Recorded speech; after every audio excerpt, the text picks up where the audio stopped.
So there was actually a comment from a viewer that made me look at something I haven't in quite some time.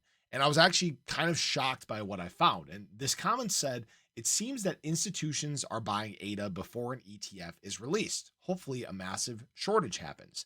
And this is actually a very good comment because the data actually backs this up to some extent. And I want to show you guys exactly what I mean. And is this good, in fact, for the price of ADA?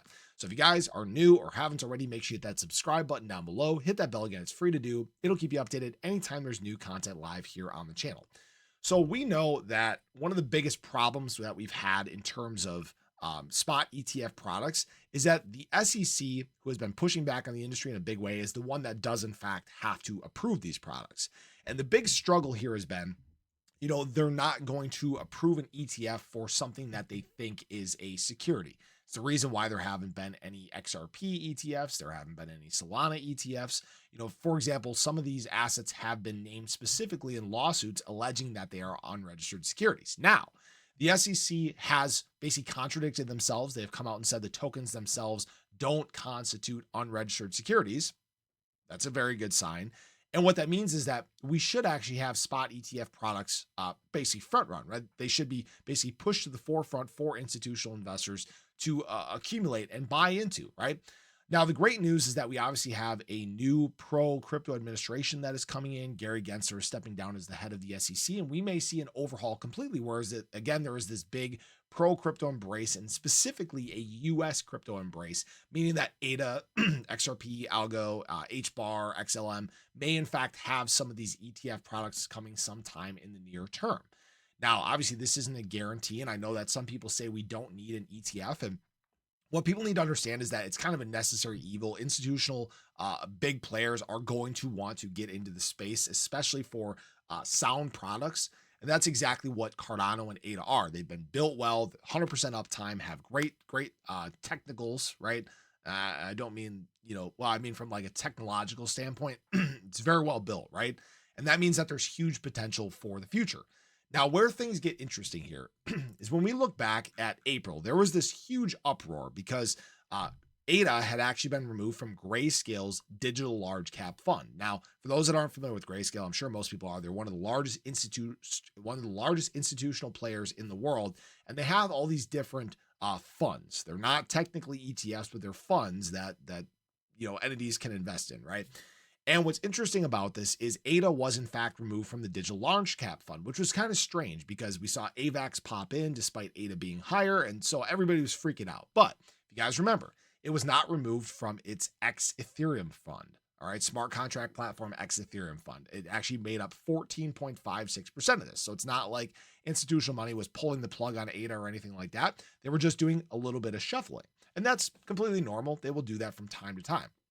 Now, what I found here was interesting, and I haven't looked at this in a while, is when we look at actually the most recent distribution of this fund, we have actually seen ADA on the rise. It has climbed to make up 20% of this portfolio. So their redistribution has actually led to more accumulation of ADA. So yes, institutional money is actually accumulating ADA and building some of these funds, some of these ETF products. We know that abroad there are in fact ETF products launching, but the thing about this is that accumulation for institutional money can happen behind the scenes, right? They don't just launch these products and then accumulate the assets after. They typically have a basket because when they offer these products to their clients, right, then the share price that goes along with it, they need to have something that there for them to actually accumulate it into. Hopefully that makes sense for people, right? It's the reason why, for example, when we first got spot Bitcoin ETFs and Grayscale converted their Bitcoin fund to an ETF product. That's why we saw all this dumping to begin with, right? Because they already had a huge basket of assets. So the thing is this accumulation probably is taking place behind the scenes, especially because of, again, this pro-US push, this pro-US crypto embrace that is going to be happening here in the US. Now, do I have a timeline on when we could see one of these launch? No, maybe Q1, maybe Q2, maybe never, right? Nobody knows for sure. But the problem is the more follow through you have, the more adoption that you have as a product, the more interest there is going to be from institutional money. The harder of a push there is going to be towards getting a product passed.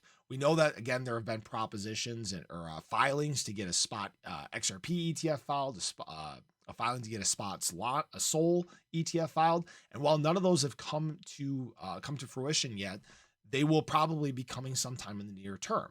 And in fact, when we get a new SEC chair in, we're probably going to see that happen a lot sooner than people realize. So yes, I do think there actually is institutional buying that's taking place behind the scenes when it comes to ADA. Do I think it's in, a major way yet?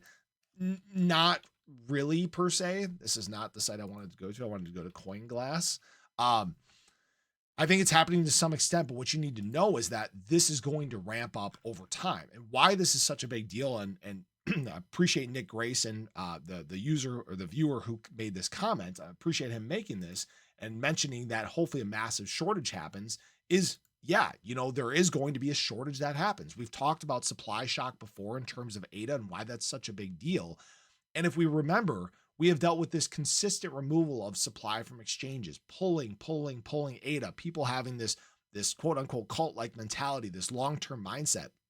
It's one of the best things that you can have in terms of an asset. If you have, I don't want to say a bunch of floozies, right? But a bunch of people that don't see the long-term vision, they'll just dump their assets any chance they can get. We haven't seen that in terms of ADA. It's the reason why we set a strong floor during the bear market cycle, right down in this like 20 or so, yeah, like 23-cent range, the 26-cent range. It's a reason why, even as we corrected during the middle part of this year, we set a strong floor down in this like 33, 32-cent range.